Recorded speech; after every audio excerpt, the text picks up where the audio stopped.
कमरे में अजीब सी खामोशी थी। न बाहर से किसी की आवाज आ रही थी, न अंदर से दिल को तसल्ली देने वाला कोई ख्याल। जमीन पर बिखरे पड़े थे फटे हुए कागज, वही फॉर्म, वही सपने जिन्हें अमन ने कुछ देर पहले गुस्से और बेबसी में फाड़ दिया था। अमन एक कोने में बैठा था, घुटनों से सिर टिकाए। ऐसा लग रहा था जैसे सारी ताकत निचोड़ ली गई हो। बार बार दिमाग में एक ही आवाज गूंज रही थी, तुझसे नहीं होगा। वो उठा पानी पीने के लिए, लेकिन जैसे ही उसकी नजर जमीन पर पड़े उन कागजों पर गई, उसके कदम रुक गए। हर टुकड़ा उसे घूर रहा था, मानो पूछ रहा हो क्या सच में यहीं तक था। वो धीरे धीरे झुका, पहला टुकड़ा उठाया, उस पर उसका नाम लिखा था।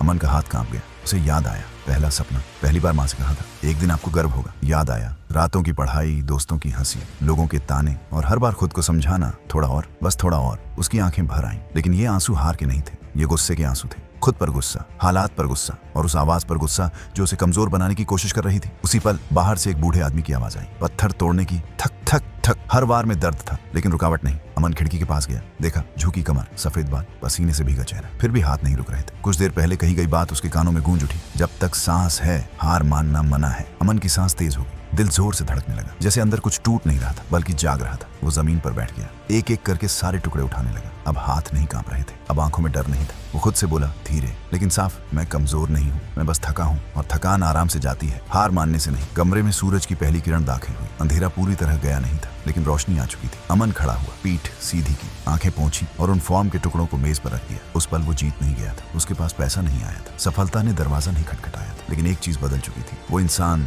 जो हार मानने वाला था अब वापस नहीं आने वाला था। आज अमन ने फैसला किया था, अगर रास्ता मुश्किल है तो चलना बंद नहीं करेगा, क्योंकि उसे समझ आ गया था हार बाहर से नहीं आती, हार अंदर से मानी जाती है। और आज अंदर की आग जल चुकी थी।